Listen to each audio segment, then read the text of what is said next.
You say in the beginning of the book that in a reasonable world, like, just saying these facts that you sort of talked about in the first 30 minutes or so wouldn't be controversial. It was like, yes, but we don't live in a reasonable world. Sure don't. And if we lived in a reasonable world, we wouldn't have to have a military. We wouldn't have to have all kinds of things. And we would, in fact, probably have a whole different set of moral obligations to people if we lived in a perfectly reasonable world. And I really fear that this stuff becoming mainstreamed is absolutely the wrong reaction to the valid grievances that you were talking about. And I want to say one more thing here. We're living right now in an increasing era of racial preferences for minorities, right? I've talked about this. The mayor of Oakland recently decided to only give checks to poor Black people and not poor white people in the city. I think that is every bit as much an insult to my sense of what it is to be an American as I assume it is to yours, Charles. What I have to say is that there's more to this living by the American creed of treating people as individuals than just having a legal regime of colorblindness.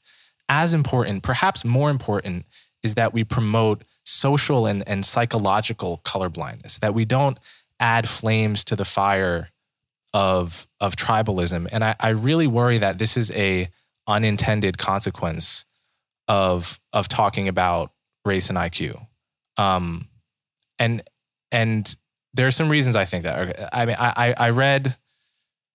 I saw a general social survey result that really, really dismayed me. And you're right to talk about Oprah Winfrey and Barack Obama. I think those achievements represent huge progress that is unpopular to acknowledge. However, at the same time, I read this from the General Social Survey, which is, I think, a very trusted polling organization. This is from 2016, so slightly out of date, but probably still pretty close. This says 26%, 1 in 4, of white Republicans and 18%, almost 1 in 5, of white Democrats rated Blacks as less intelligent than whites 5 years ago. It's the same percentage of white Republicans, 26, and a slightly lower percent, 12% of white Democrats said they object to a relative marrying a Black person. Now, those numbers are, higher than I would have predicted if you had asked me the moment before I read that. The notion that 1 in 4 white Republicans and something like 1 in 9 white Democrats would object to a Black person marrying, their daughter. What bothers me the most about that is that those numbers are the same. I mean, or the same for Republicans and close to the same for Democrats, which means in practice, on the ground, people who are far less educated than you are, far less nuanced on these issues, haven't been carefully carving conceptual distinctions because they're just average people. They really do link the two things. They link the belief that Black people are on average less intelligent to the belief that to the truly racist beliefs that I don't want my relatives marrying a Black person. And this is, to me, something you really have to grapple with. The particular kind of tribal unreason in this world might be a kind of fire that you're unintentionally lighting a match on. I think that the country is in flames already. I think we are headed toward the end of the American project in any meaningful form. That when people talk about the 1850s all over again, a concept I laughed at a few years ago, it is no longer laughable. It's still not probable, but it's not laughable. And the thing that people like you, Coleman, have to come to grips with is, okay, so I want to make the argument that America is not systemically racist. I want to make the argument that actually America has done a pretty damn good job of, given the difficulties that multiracial societies have around the world, damn good job of dealing with this. And we were about to throw all that away because it's partly Latinos, but it's mainly Blacks, have decided that identity politics as time has come.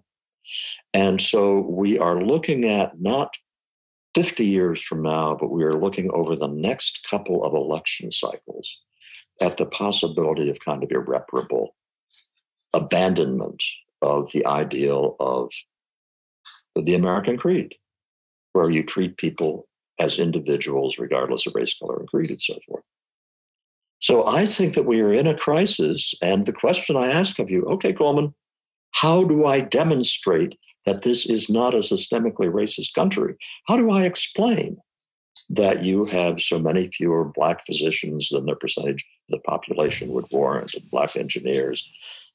So what I'm trying to say is I have this problem, Coleman, of defending the proposition that this is not a systemically racist country unless I am willing to talk about these two realities involving crime and involving employment and education. Because otherwise, the statement is, what else can it be? That's been going on all this time. It's been going on for all these decades. We have not been making much progress by all sorts of measures in the last 20, 30 years. It has to be racism. Do you have an alternative to saying, damn it, yes, the police are going to behave differently in a community where the violent crime rate is way higher than it is in the neighborhood across town? Yes, people will have difficulty getting trained as physicians or as nuclear physicists or so forth in the same proportions as another group if you have differences in cognitive ability. Absent those kinds of coming to grips with that reality, the charge of systemic racism is going to persist. Now, I can't emphasize this too strongly. It has to be conjoined with the moral obligation to judge people as individuals. And here is, we both have an ample number of things that we can say to each other about this is real and this is harmful. The reality of aggressive affirmative action, which nobody wants to say is, but everybody kind of knows. Whites widely consider that anytime there is a new Black face in the office, that's an affirmative action hire. That's the default assumption. And once they prove that they are really good at their job, nobody is more ecstatic at finding that out than white colleagues are. Whites don't like the idea of their just instinctive reaction is this person's an affirmative action hire. But that's there because the policy reality out there is that means a lot of people are in their positions only because of the color of their skin. That's poisonous. That's poisonous at a level. Well, here's the contrast I draw in the book. The white elites look around at their situations and they say, hey, my Black colleagues at work are really very good, and they're just as smart as the whites are, and my Black neighbors are as helpful and cooperative and good company and honest as anybody else. Okay, that's the reality of their situation because guess what? Elite neighborhoods, first place, have very small minority populations. And secondly, the members of the minorities who are in those neighborhoods are there because they can afford to be there. And if they can afford to be there, they're part of the same culture. What about the Black cop in Queens who's embracing his family in a mixed race neighborhood in Queens, where the reality of his experience is that most of the kids at the bottom of the class in his child's school are Black, and the reality is that most of the crime around his home is Black, and so forth and so on. That's the reality of his life. He's the person who has to understand you do not have the option of judging people as groups. You have to confront each individual as you find them. because unless you do that, you are genuinely being racist. So I am saying we've got to talk about these realities. We've also got to passionately affirm the American ideal of treating people as individuals, which we are in danger of losing forever. So in a way, I have no good answer to the downsides of what I'm trying to do. There are a number of people whom I respect that have already said this very strongly to me, including members of my own family. And I finally decided I had to write this book because I think we've got catastrophe coming at us down the road where this country just ceases to be America. And if I'm wrong about that, and we would have pulled out of this anyway, then I'm really sorry for the damage I may have caused. But insofar as I think that unless we come to grips with the twin imperatives of treating the world as it is and also treating people as individuals, I don't know how to end that sentence. We're going to go down the tubes. So